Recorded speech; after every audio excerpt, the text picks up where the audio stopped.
मैं रुपेश, आप सभी को इंटरेस्टिंग ब्रेन टीचर की यूट्यूब चैनल पर स्वागत है। आज हम लोग क्वांटिटेटिव रिवोल्यूशन इन ज्योग्राफी के बारे में बात करने वाले हैं। चलिए सबसे पहले हम लोग क्वांटिटेटिव रिवोल्यूशन के परिचय देखते हैं। क्वांटिटेटिव रिवोल्यूशन है क्या? एक्चुअली 1950 के बाद भौगोलिक विषय सामग्री को सुचारू रूप से समझने के लिए जो है सांख्यिकी यानी स्टैटिक्स एवं गणितीय तकनीक यानी मैथमेटिकल्स तकनीक का जो है प्रयोग में क्रांति को ही भूगोल में जो है मात्रात्मक क्रांति के नाम से मतलब जाना जाता है। इस मात्रात्मक क्रांति का जो है ना भूगोल में जो आने का इसका जो आया मात्रात्मक, इसका मुख्य जो उद्देश्य था, एक ही उद्देश्य था, इसको है ना एक वैज्ञानिक रूप देना था। अगर बात करें मात्रात्मक क्रांति के मतलब सैद्धांतिक आधार, तो प्रत्यक्षवाद और शेफर के विचार और जो है पारकात्मकवाद के प्रादेशिक जो सिद्धांत है, यह मुख्य रूप से मतलब ये मात्रात्मक क्रांति के सैद्धांतिक आधार है ना। द्वितीय विश्व युद्ध के बाद जो है द्वितीय विश्व युद्ध हुआ था ना, उसके बाद जो है भूगोल में जो है वर्णनात्मक है ना, वर्णनात्मक स्वरूप की जगह जो है, अब देखिए वर्णनात्मक बात हम बोल रहे थे, आप लोग समझ एक वर्णनात्मक मतलब पहले क्या होता था, किसी मतलब भूगोल में किसका अध्ययन करता था, किसी पृथ्वी कोई सतह हो गया या किसी प्रदेश का खास प्रदेश का मतलब अध्ययन किया जाता था। लेकिन अब क्या कि दूसरी युद्ध के बाद जो है वर्णनात्मक स्वरूप की जगह वहाँ पे गणितीय है ना, गणितीय महत्व पर बल दिया और मॉडल निर्माण पर मतलब बल दिया गया। उस समय के जो भूगोलवेत्ता थे उसका मानना था कि भूगोल को इस तरह से मतलब जो है विकसित किया जाए, डेवलप किया जाए है ना, इस तरह के सिद्धांत और मॉडल को लाना चाहिए, विकसित करना चाहिए है ना, ताकि जो है सामाजिक विज्ञान यानी सोशल साइंस में भूगोल को एक विशेष स्थान है ना, एक खास स्थान है ना मिल सके। लेकिन जानते हैं सबसे बड़ी दिक्कत क्या हुआ है ना, आप लोग भी दंग रही का हो गए बा होला का, ये हार्वर्ड विश्वविद्यालय है ना, हार्वर्ड विश्वविद्यालय 1948 में क्या किए, ये घोषणा कर दिया कि भूगोल जो है अब विश्वविद्यालय में पढ़ने वाला विषय नहीं, क्योंकि इसमें कोई ऐसी मतलब सामाजिक सार्थकता नहीं है जो हमें पढ़ा जाए है ना, इसलिए उसको क्या कर दिया था, बंद कर दिया गया। अब देखिए अब उसको जो बंद कर दिया गया, अगर आप जिस चीज़ को आप खाते हैं आप जिस आप पढ़ रहे हैं, जैसे आप बैंकिंग तैयारी कर रहे हैं, आप बैंकिंग के वैकेंसी नहीं निकालेगा, आप ज्योग्राफी पढ़ रहे हैं, आप ज्योग्राफी को कहेगा आप इसका कोई मान्यता ही नहीं है, तो आप क्या टेंशन में पड़ जाएगा, चिंता करने लगेगा कि हो गया क्या, आप सोचिएगा इसको कुछ न कुछ उपाय निकाला जाए। उसी तरह जो उस समय के जो ज्योग्राफर थे वो सब चिंता करने लगे और चिंतन करने लगे कि अब समाज में इसकी महत्व नहीं है।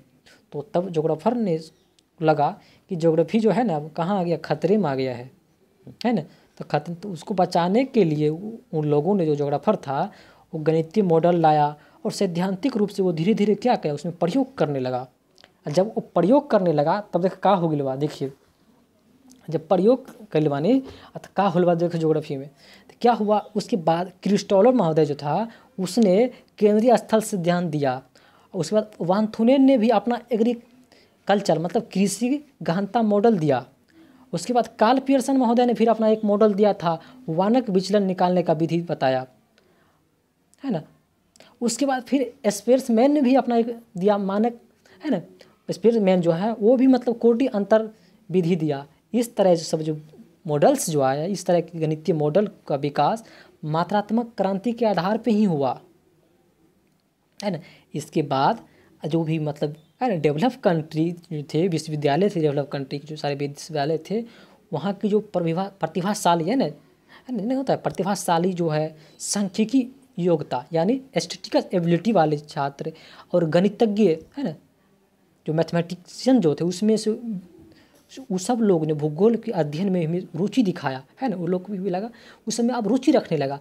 उसमें जो थे ज्योग्राफर सब जो थे उसमें है विलियम गैरिसन थे है ना, बेजियल बेरी थे, उसके बाद एलसी किंग थे है, डेविस हॉर्वे थे है ना, चोर्ले हैगेट्स आदि ये सब प्रमुख थे। अगर हम बात करें, अगर किसी को मतलब इसका श्रेय दिया जाए, शुरुआती श्रेय अगर मात्रात्मक क्रांति के दिया है तो 1949 इसमें जीफ महोदय को दिया जाता है। किसको? 1949 जीफ महोदय को दिया जाता है शुरुआती श्रेय क्वांटिटेटिव में। उन्होंने ही बताया था कि उसका उन्होंने human behaviours and principles of the लेस्ट effect और क्या तथा कोटि आकार नियम दिया। उसके बाद और दिया था अमेरिकी नगरों का वर्गीकरण प्रस्तुत किया। ये सब जो था किस पे था? सांख्यिकी नियम है ना, सांख्यिकी नियम मतलब एस्थेटिकल्स रूल्स है ना, उस पर ही आधारित था। अब सब बहुत सारे ज्योग्राफर ने भी अपना अपना डिफिनेशन देने का कोशिश किया। उसमें एक बर्टन भी थे। बर्टन ने भी अपना नियम दिया, जैसे कि आप इसमें देख रहे बर्टन का, कि वो बर्टन ने बताया कि मात्रात्मक विधियों का विकास सर्वमान्य तत्वों की खोज करने के लिए किया गया था, ताकि भौगोलिक तत्वों को उसमें जो भौगोलिक तत्व उसमें डाला जा सके। अगर हम इसको एक एग्जाम्पल के रूप में अगर समझने की कोशिश करें, अगर मान लीजिए कि पहले क्या था कि कोई क्षेत्र में वर्षा हो रहा है या ना हो रहा, ये जो है एक मतलब क्या था, सैद्धांतिक तत्व ये नहीं देता है, कोई प्रमाण नहीं देता है। लेकिन इसके लिए हम क्या अपना अब वहाँ पे वर्षा कितना होता है ना, अगर वर्षा हो रहा है तो कितना हो रहा है, उसका मतलब प्रतिशत कितना है ना। अगर वर्षा हो रहा है इसका मतलब क्या है, प्रतिशत कितना है ना, इसका वार्षिक वितरण कैसा है, इसकी परिवर्तनशीलता कितनी है, और इससे मात्रात्मक विधियों की भविष्यवाणी में भी मतलब की जा सकती है ना। ये सब बर्टन के अनुसार इसमें मात्रात्मक मॉडलों का विकास इसलिए किया गया क्योंकि इससे क्या होगा, मतलब भविष्यवाणी भी किया जा सके। अब देखिए, जब ये मात्रात्मक क्रांति के बाद जो ज्योग्राफी में जो है उसे कार्य प्रणाली में जो चेंज आया, पहले क्या होता था, इससे पहले जो मात्रात्मक क्रांति से पहले जो था, जो कोई प्रॉब्लम्स आता ज्योग्राफी में उसको डायरेक्ट अप्रोच के द्वारा मतलब क्या करता था, उसका सोल्यूशन किया जाता था, सोल्यूशन करके उसको क्या व्याख्या किया जाता था। लेकिन अब क्या हो गया, जब ये टर्म आ गया, इसमें क्या हुआ कि इसमें अगर कोई प्रॉब्लम्स हो रहा है तो उसको मैथमेटिकल्स है ना, मैथमेटिकल्स लैंग्वेज का अपनाया। उसके बाद उसमें क्या मैनिपुलेशंस किया, मतलब काट छाँट करने लगा। अगर कुछ उसको क्या उसको सॉल्यूशन किया, उसमें क्या काट छाँट की जो सही है उसका उसमें निष्कर्ष किया। अब निष्कर्ष करने के बाद उसको क्या किया, सॉल्यूशन किया। अब उसको सॉल्यूशन करने के बाद उसको क्या किया है ना, उसका व्याख्या किया, उसके बाद क्या उसको प्रेजेंट किया। तो इस तरह से जो है मात्रात्मक क्रांति के बाद भूगोल में इस कार्य प्रणाली में क्या आ गया, चेंजेज आ गया है ना। अब देखिए, अब क्या हो गया, मात्रात्मक क्रांति जो है, इस बात आप लोग जानते, मात्रात्मक क्रांति का उद्देश्य क्यों आया है ना, यह बात आप लोग को दिमाग में उठता होगा। अब बात यह मतलब आप लोग को समझ में आ सकता हो कि मात्रात्मक क्रांति का है उद्देश्य क्या था, ये क्यों आया, ज्योग्राफी में क्यों लाया गया ये, और सब्जेक्ट में क्यों नहीं आया, तो ज्योग्राफी में क्यों लाया गया, इसके मतलब अध्ययन हम लोग क्यों कर रहे हैं, इसको क्यों पढ़ रहे हैं, मात्रात्मक इसका क्या उद्देश्य है, हम क्यों इसको हम पढ़ रहे हैं। तो सबसे पहले आप लोग देख रहे होंगे इसमें भूगोल के वर्णनात्मक विषय से वैज्ञानिक विषय एवं विश्लेषणात्मक विषय में परिवर्तन। इसने क्या किया, सबसे पहला जो पॉइंट जो है यहाँ देखिए, वर्णनात्मक विषय से वो वैज्ञानिक एवं विश्लेषणात्मक विषय में परिवर्तन।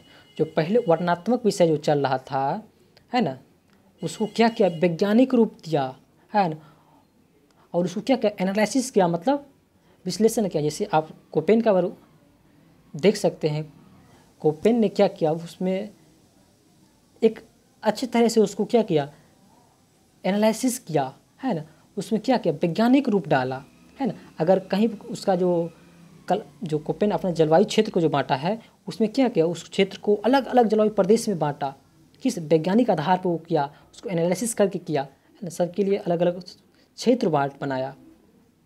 उसके बाद दूसरा पॉइंट है कि भौगोलिक तत्वों को स्थानिक वितरण को तर्कसंगत, वस्तुनिष्ठ और प्रभावशाली ढंग से प्रस्तुत। अगर कोई भौगोलिक तत्व जो है उसको अब क्या कर, एक तर्क के साथ है ना, यानी कि कोई इसमें बिना तर्क के नहीं कर सकते हैं। इससे क्या होगा, इसमें अब तर्क के साथ अब हो रहा है ना। उसके बाद वस्तुनिष्ठ और प्रभावी, ये जो मॉडल आने के बाद क्या हो, ये प्रभावी रूप से भी एक काम करेगा। उसका साहित्यिक भाषा के स्थान पर गणितिक भाषा का प्रयोग किया। अब देखिए, साहित्य भाषा पहले क्या था कि इसमें साहित्यिक भाषा का असल में क्या, और इसमें गणितिक भाषा के लिए आप जैसे कोपेन का जलवायु वर्गीकरण देख, कोपेन ने क्या कि जो था वो कई जलवायु प्रदेश में मतलब जो है बांटा। उस सबको अलग अलग रूप में उसने व्याख्या किया। जैसे उसने जो है उष्णकटिबंधीय जलवायु के लिए AF अक्षर का प्रयोग किया, इसी तरह अन्य जलवायु प्रदेश के लिए उसने अंग्रेजी के जो है अक्षर का मतलब यो प्रयोग किया। उसके बाद है कि उसने स्थानिक भाषा के है ना, स्थानिक भाषा के लिए सुनिश्चित जानकारी देना। कोई भी स्थानिक भाषा है उसको एक सुनिश्चित जानकारी उपलब्ध कराता है कॉन्ट्रीब्यूशंस। उसके बाद है कि मॉडल, सिद्धांत और नियमों का निर्माण करना, परिकल्पनाओं का परीक्षण करना तथा अनुमान लाना और भविष्यवाणी करना। मॉडल, सिद्धांत, नियम आने के बाद क्या हुआ, अब इसको परिकल्पना किया जा सकता है, उसको अच्छी तरह से निरीक्षण किया जा सकता है, देखभाल करते हैं, उसमें अनुमान लगाते हैं, भविष्यवाणी भी करते हैं। देखिए जैसे अभी देखिए बारिश का मौसम चल रहा है, तो पहले देखते समाचार पत्र में आ जाता है कि कल बारिश होने वाला है, 1 सप्ताह तक बारिश चलेगा, समय खराब है। ये क्या हो रहा है, ये डेवलप्ड हुआ तब ना, कॉन्ट्रीब्यूशन आने से हो रहा है। कल सुनामी आने वाला है, पहले ही अनाउंस कर दिया जाता है, कैसे हो रहा है, ये सब क्या है, ये सब कॉन्ट्रीब्यूशन की ही देन है। उसके बाद अगला पॉइंट है कि संसाधनों को उचित उपयोग द्वारा अधिकतम लाभ प्राप्त करने के लिए विभिन्न आर्थिक गतिविधियों का मतलब जो है हेतु अनुकूलतम स्थिति को पहचान करने के लिए। आप सभी लोगों ने पढ़ा होगा, अगर जो नहीं पढ़ा तो पढ़ लीजिएगा। अल्फ्रेड वेबर ने एक अपना थ्योरी दिया था, इंडस्ट्रियल लोकेशन थ्योरी दिया था। उसमें उसने कहा था कि जो वहाँ उस स्थान पर मतलब इंडस्ट्री लगाया जाना चाहिए जहाँ पे अनुकूलतम स्थिति हो, अधिकतम लाभ हम प्राप्त कर सके, है ना। उसके बाद अगला पॉइंट है भूगोल को ठोस, सैद्धांतिक एवं दार्शनिक आधार, है ना। लास्ट पॉइंट है भूगोल को एक ठोस, है ना, सैद्धांतिक आधार प्रदान किया ताकि ये मतलब एक वैज्ञानिक विषय बना सके। मतलब इस तरह से इसको मतलब इस सिद्धांत के साथ इसको इस तरह से हमको इसको आगे मतलब लाया जाए कि भूगोल को भी ये मतलब एक विज्ञान के क्षेत्र में मतलब अच्छा से इसको देखा जाए, पढ़ा जाए। अब बात आता है बहुत सारे मतलब आप देखे होंगे या कोई नहीं देखे होंगे, जैसा आप सब डेविस ने एक थ्योरी दिया था, है ना, डेविस का अपर्दन चक्र नाम से, है ना, डेविस का अपर्दन चक्र। उसमें डेविस ने महोदय ने बताया था कि जो अपर्दन जो पहले होता, पहले क्या होता है ना, उठता है, जन्म होता है, धीरे धीरे होता है, उसके बाद क्या होता है, उच्च हो जाता है ना, मैक्सिमम पर पहुंच जाता है ना, ऑप्टिमम। उसके बाद उसमें क्या होता है, अपर्दन होकर धीरे धीरे वो क्या आता है, मतलब जब अपर्दन होकर धीरे धीरे क्या होता है, प्लेन एरिया में वो समतल हो जाता है। उसी तरह मात्रात्मक क्रांति की भी मतलब विभिन्न अवस्थाएं मतलब फेजेज हो, है ना, जिसमें पहला फेज जो था, है ना, वो जेनिस फेज है। ये फेज जो था, इसमें क्या था, इसमें जो है मात्रात्मक क्रांति का जन्म हो रहा था, यानी है ना, ये बॉर्न एज जिसको हम कह सकते हैं। इसको हम दो क्षेत्र में दो मतलब भाग बांट से, एक है 1818 से लेकर 1915 तक का, है ना, और दूसरा जो है इसको हम 1915 से 1950 तक। उसके बाद सेकेंड फेज जो आया था वो आया था जेनिथ फेज। इसको हम ऑप्टिमम, जिस तरह से है ना डेविस का ऑप्टिमम था, उसी तरह इसका भी क्या मतलब चरम सीमा पर ये पहुंच गया था, है ना, चरम तो ऑप्टिमम पर ये पहुंच गया था। इसको जो है पोस्ट 1950 तक जो है ये था। उसके बाद आया था डिक्लियन, मतलब वो ह्रास की ओर, मतलब जो नहीं कहते ख़त्म होने को, मतलब उस एज पे स्टेज पर आ गया था ये, है ना, उसको डिक्लियन फेज हम बोलते हैं। ये फेज जो था पोस्ट 1970 का था। अब आता है मात्रात्मक क्रांति, जो प्रथम अवस्था जो था, फर्स्ट एज 1918 से 1915 की अवस्था को ही मतलब जो है ना, प्रथम अवस्था नहीं, फर्स्ट स्टेज कहा गया था। इस अवस्था में जो था, है ना, स्टैटिस्टिकल्स जो है माध्यम से माध्यिका, बहुलक, है ना, विचलन, इस सब का मतलब जो है प्रयोग करके, मतलब इसका उपयोग करके जो है आंकड़े के आधार पर जो है आर्थिक क्रियाओं का जो है ना विश्लेषण करना शुरू किया। जिसमें जैसे देख आप समझ सकते हैं, कोई पॉपुलेशन डाटा हो गया या इंडस्ट्रियल डाटा हुआ, इस सब से हम प्रयोग करके इसका क्या सोल्यूशन करने लगा। इस समय में जो जोग्राफर थे, है ना, वो जोग्राफर थे जो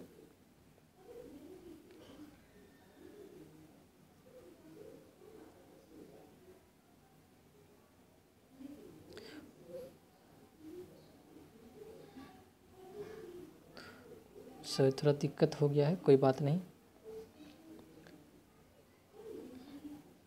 देखिए उस समय के जो जोग्राफर थे उसमें थे, थोड़ा सा स्लाइड आगे बढ़ गया था, थोड़ा दिक्कत हो गया था, कोई बात नहीं। उस समय जो जोग्राफर थे फर्स्ट स्टेज में थे वो बीजे एलवी थे, किंग थे, डेविस हार्वे थे, एयरमैन थे, ये सब सारे मतलब भूगोलवेत्ता इस सब ने अपना योगदान दिया था। उसके बाद आता है सेकेंड फेज, है ना, द्वितीय अवस्था। इस अवस्था की जो था 1915 से 1950 की जो अवस्थाएं हैं इसको मतलब है द्वितीय फेज यानी सेकेंड, है ना, अवस्था बोला जाता है, सेकेंड एज।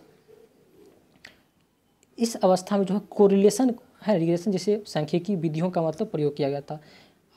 एक अमेरिकन भूगोलवेत्ता थे जेके जिफ ने, उसने एक कोटि आकार नियम दिया था, है ना, कोटि आकार नियम दिया था। उसने उस नियम में बताया था कि एक शहर है ना, कोई एक सिटी है, बड़ा शहर है, उसको जो है एक बड़ा सिटी के बाद जो है एक छोटे छोटे सिटी को एक क्रमबद्ध रूप से, है ना, जनसंख्या के आधार पर उसने कोरिलेट किया था। जैसे ए 1/2 ये हो गया बड़ा सिटी, उसके बाद 1/2 1/3 1/4 इस तरह से वो मतलब क्या किया था, कोरिलेट किया था, है ना, जनसंख्या के आधार पर, है ना। उसके बाद आता है तृतीय फेज। तृतीय फेज जो था मतलब थर्ड स्टेज जो था 1950-1970 की अवस्था को मतलब थर्ड फेज कहते हैं। इस एज में ज्योग्राफी फर ने जो था ज्योग्राफी में बहुत बड़ा परिवर्तन कर लाया था मॉडल्स के द्वारा, है ना, जिसमें जो ज्योग्राफर थे वो थे पीटर सैगेट्स, चोर्ले, डेविस हार्वे, ये सब महत्वपूर्ण ज्योग्राफर थे। इसमें सबसे अधिक अगर योगदान की बात किया जाए तो सबसे ज़्यादा योगदान जो है अमेरिकन भूगोलवेत्ताओं का था। लेकिन एक बात सब आप लोग नहीं जानते होंगे या नहीं जानते होंगे, अमेरिकन भूगोलवेत्ता जो थे शुरुआती जो दौर में जो था क्वांटिटेटिव रिवोल्यूशन का सबसे ज़्यादा वही विरोध किया था, लेकिन यही विद्वान सबसे बड़ा समर्थक भी बन गया था। अमेरिकन जो भूगोलवेत्ता थे सबसे ज़्यादा समर्थक भी बन गया था। लेकिन अगर हम प्रयोग की बात करें सबसे ज़्यादा प्रयोग तो है जर्मनी के भूगोलवेत्ताओं ने किया था, जिसके द्वारा इसका उपयोग जो है उद्योग, कृषि, है ना, नगरीयकरण मॉडल आदि सब में किया था। इससे इस अवस्था में जो है कोई भी जटिल सांख्यिकीय विधियों का मतलब इसमें बहुत सारे मतलब प्रयोग होने लगा था। उसके बाद लास्ट आता है मतलब, है ना, चौथी अवस्था मतलब फोर्थ एज। 1970 से लेकर अब तक का जो एज था उसको ही मतलब चौथी अवस्था कहा गया था, है ना। चौथी अवस्था जो था इस अवस्था को भूगोल की बहुत बड़ी मतलब परिवर्तन आया था, है ना। इस अवस्था में जो था भूगोल में मानचित्र, है ना, मैप हो गया, उसके बाद या क्रस मतलब जो है कोई डाटा को, है ना, संग्रह मतलब कलेक्शन करना, इसके लिए जो है और उसको विश्लेषण एनालिसिस करने के लिए जो है GIS हो गया, GPS और रिमोट सेंसिंग का प्रयोग हुआ। और इन चीज़ों के ने जो GIS, GPS, रिमोट सेंसिंग ये सब चीज़ों ने भूगोल को एक मतलब वैज्ञानिक विषय के रूप में विकसित करने का भी एक काम किया था। अब देखिए मात्रात्मक क्रांति से लाभ क्या हुआ। यहाँ पे वर्णनात्मक तथ्यों को वैज्ञानिक रूप प्रदान किया, है ना। हमने पहले बताया है कोपेन ने क्या किया, वर्णनात्मक तत्व पर क्या किया, वहाँ पे वैज्ञानिक तत्व हुआ। उसके बाद अनुभविक अवलोकनों पर आधारित हो, है ना, इसने क्या कर दिया मतलब तक करने के बाद कोई भी अनुभविक रूप से इसको अवलोकन कर सकते हैं और मॉडल सिद्धांत नियमों को निर्माण करने में भी क्या सहायता दिया बहुत सारे मतलब, है ना। कोई भी मॉडल्स निर्माण जो हुआ इससे क्या इस क्षेत्र में बहुत सारे मतलब सफलताएं मिलते गया। उसके बाद आया भौगोलिक सूचना, इससे ठीक है कोई भी भौगोलिक सूचना है ना, उसको हमको अगर एकत्रित करना है ना, अगर मान लीजिए जैसे बाढ़ क्षेत्र कर रहे हैं, इससे क्या हुआ कि वहाँ के हम अच्छी तरह से अब इसको डाटा, है ना, मैथमेटिकल टर्म से क्या एकत्रित कर सकते हैं और उसको सही ढंग से हम क्या कर सकते हैं एनालिसिस कर सकते हैं और उसके साथ बचा जाता है। इस सब हम सोचें इस सब से क्या हुआ, इससे फ़ायदा हुआ, लाभ हुआ मात्रात्मक गणित आने से। उसके मात्रात्मक मॉडल जो है ये पक्षपात रहित है। सबसे पहले तो ये क्या है, पक्षपात, किसी पक्ष नहीं करता है। यह जो है मुख्य रूप से सिद्धांत और नियमों के को जो है सिद्धांत या कोई नियम है, कोई थ्योरी है ना, रूल्स को जो है ये वैज्ञानिक, है ना, साइंटिफिकल रूप से ये मतलब प्रदान करता है। उसके बाद मात्रात्मक विधियों द्वारा जो है इसमें भौगोलिक तत्वों की तुलना की जा सकती है। इस द्वारा जो है कोई भी भौगोलिक तत्व है उसको सैद्धांतिक रूप से इसको क्या तुलना किया जा सकता है। और साथ ही इन विधियों का प्रयोग जो है भौगोलिक प्रदेश के सीमांकन में सहायता मिलती है ना सीमांकन। अब मान लीजिए जैसे कोई पर्वतीय क्षेत्र है या पठारी क्षेत्र है ना, वहाँ के आप भौगोलिक प्रदेश का आप एनालिसिस करना चाहते हैं, अध्ययन करना चाहते हैं, इससे क्या मतलब उसका इससे भी मतलब उसमें क्या बहुत कुछ मतलब सहायता मिलती है। ये सब क्या है, ये सब क्वांटिटेटिव रिवोल्यूशन का क्या है लाभ हुआ। जैसे देखिए आप यहाँ पे फिगर में देख रहे हैं कोपेन का जो है ना क्लाइमेट क्लासिफिकेशन जो किया था। अब इसमें देखिए ट्रॉपिकल्स है ना, ट्रॉपिकल में कितना है, टेम्परेट कितना है, पोलर में कितना, ये सारे परसेंट ये सब क्या, ये सब क्लाइमेट में जो है कोपेन जो क्लाइमेट क्लासिफिकेशन की सब क्या, ये सब जो है क्वांटिटेटिव रिवोल्यूशन का ही देन है ना, कितना परसेंट कहाँ है, ट्रॉपिकल में कितना है ना, ये सब जो है ये सारे रेनफॉल मतलब जो वहाँ के जो टेम्परेचर है सबके बारे में दिखाया। उसके बाद अब नेक्स्ट फिगर में आप यहाँ देख रहे होंगे एक फिगर मैंने फिर दिखाया है, ये वाले, ये जो है ये तो कोपेन का था, ये जो है अल्फ्रेड वेबर का था। किसका है, अल्फ्रेड वेबर। इसने इंडस्ट्रियल इक्वेशन थ्योरी दिया है ना, अल्फ्रेड वेबर ने एक इंडस्ट्रियल इक्वेशन उसने बताया कि जो इंडस्ट्री लगाया जाएगा उसको उस स्थान पे मतलब उस है ना अनुकूलतम स्थान पे लगाया जाना चाहिए जहाँ पे तीनों चीज़ नज़दीक हो। आप तीन चीज़ के बाद क्या है, नगर नज़दीक होना चाहिए है ना, कच्चा माल जहाँ से आता है वो नज़दीक होना चाहिए, और ट्रांसपोर्ट एरिया जो है वहाँ पे मतलब पोर्ट जो होता है ना नदी मार्ग वो नज़दीक होना चाहिए। इससे क्या हो, वो अधिकतम लाभ की ओर मतलब इस मतलब जोड़ दिया। उसके बाद आप यहाँ पर देख रहे हैं हडसन की क्लाइमोग्राफ्स है ना, क्लाइमोग्राफ से भी मतलब ये सब क्या है, इस सब से क्या हो ज्योग्राफी में क्या हो, ये सब लाभ हुआ ना, फायदा हुआ इस सब आने से। ये सब कब हुआ, जब क्वालिटेटिव रिलेशन ज्योग्राफी में आया तभी ना संभव हो पाया। आप देखिए दुनिया में बहुत सारे कुछ हैं है ना, आप भी जानते हैं, लेकिन सब चीज़ में कुछ ना कुछ है ना, एक आईने की सिवाय सब चीज़ में कुछ ना कुछ कमी जरूर आता है, सब जानते हैं। उसी तरह मात्रात्मक क्रांति जो आया इसमें भी कुछ कमियां थी है ना।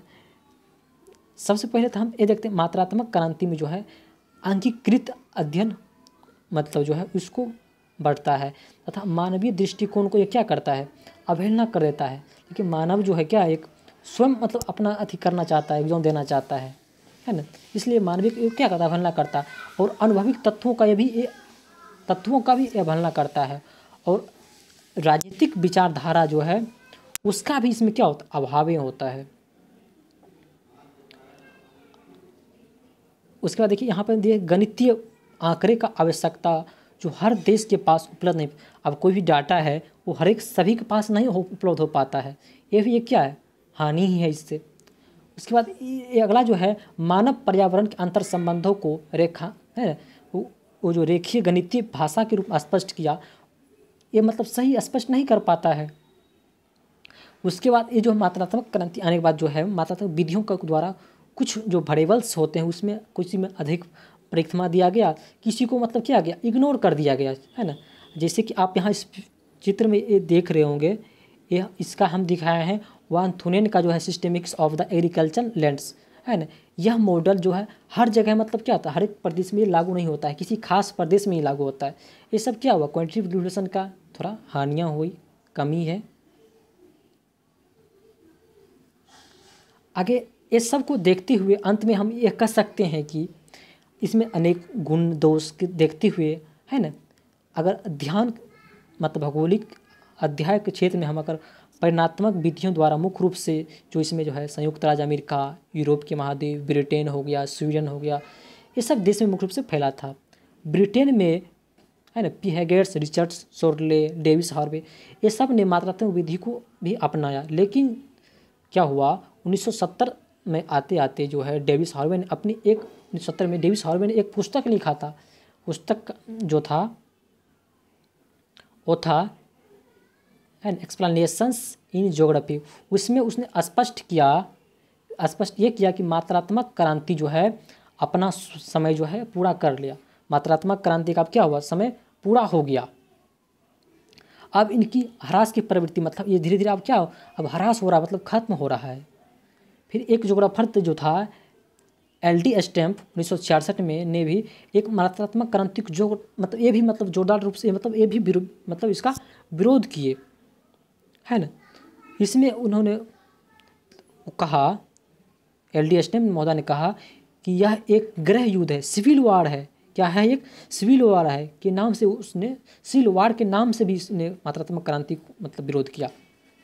अगर हम पूरे अध्ययन के बाद अगर हम कह सकते हैं, आलोचना हुआ सारे को देख के अगर हम बोल सकते हैं कि इसके जो भौगोलिक अध्ययन की गुणवत्ता की बात रखा जाए तो मात्रात्मक विधि का जो प्रयोग हुआ है वो आवश्यक हम लोगों के लिए क्या बहुत आवश्यक है।